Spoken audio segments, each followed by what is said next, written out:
How the hell are you broke again? Didn't you just get paid like 3 business days ago? Why are you already Googling how to live off instant noodles without dying? Look, I'm not here to sugarcoat it. If you're struggling to save money, there's a high chance it's not because you're underpaid. It's because you're financially allergic to common sense. And today, we're about to fix that. Because if you don't get your money act together now, you'll wake up one day with zero savings, maxed out stress, and a landlord who's texting you, "Hey, where's the rent?" Let me quickly tell you the 5 things that is making your savings seem like an absolute joke. Oh, by the way, I always randomly pick one comment from the last video and roast the person because I can. So stick around to see if it's yours.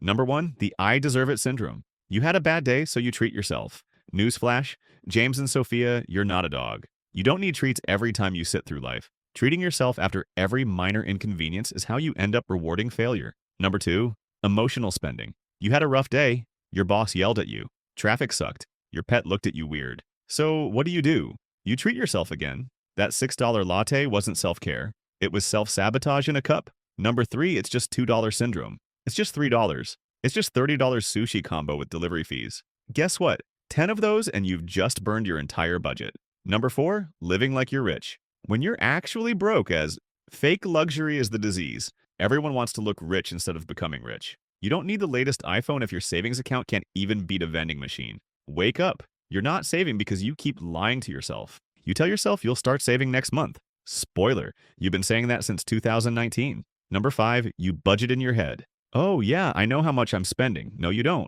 You're out here doing math like $15 coffee plus $18 lunch equals whatever. I deserve it. If your budget lives in your head, then so do the ghosts of your savings account. Track every expense like your life depends on it. Because honestly, it kinda does. Number 6, you let little purchases slide. Oh, it's just $5. It's only a subscription. It's just one more drink. Yeah. Until your bank statement looks like a CVS receipt made by a drunk toddler. Those small leaks, they're financial termites. You don't see them until your house is gone and you're crying into your microwave dinner. Number 7, you spend to impress people who don't even like you. Let's talk real. That $300 you dropped on trendy garbage, no one cares.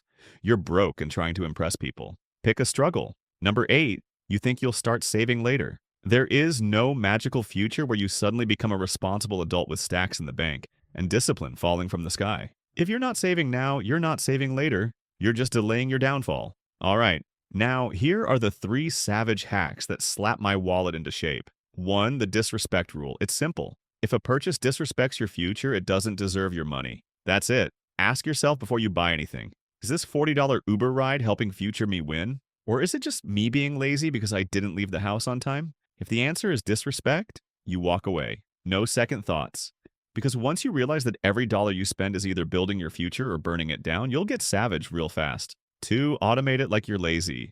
Don't trust yourself to manually save. You are unreliable. I've seen your Amazon history. Set up automatic transfers the second your paycheck hits. Make it harder to spend stupidly by making saving frictionless. Step 1, the 5,000-30-20 rule. Forget those boring finance books. Here's how I say it. 50% goes to needs, rent, food, survival. 30% goes to wants. But don't be dumb. If you're broke, then you should want ramen, not rooftop brunch. 20% goes to savings. That's non-negotiable. You pay your future self first. If you can't save 20%, cool. Save 10%, save 5%, but save something or stay broke forever. Here's what most people don't want to hear. Saving money isn't sexy. It's discipline. It's boring. It's 1,000 no's to give your future a big fat yes. But it's also the power to walk away. The power to say, I got it, when life punches you in the wallet. The power to stop being controlled by your paycheck. You don't have to be rich to start saving. You just have to stop being reckless. So the next time you're about to spend $30 on something dumb,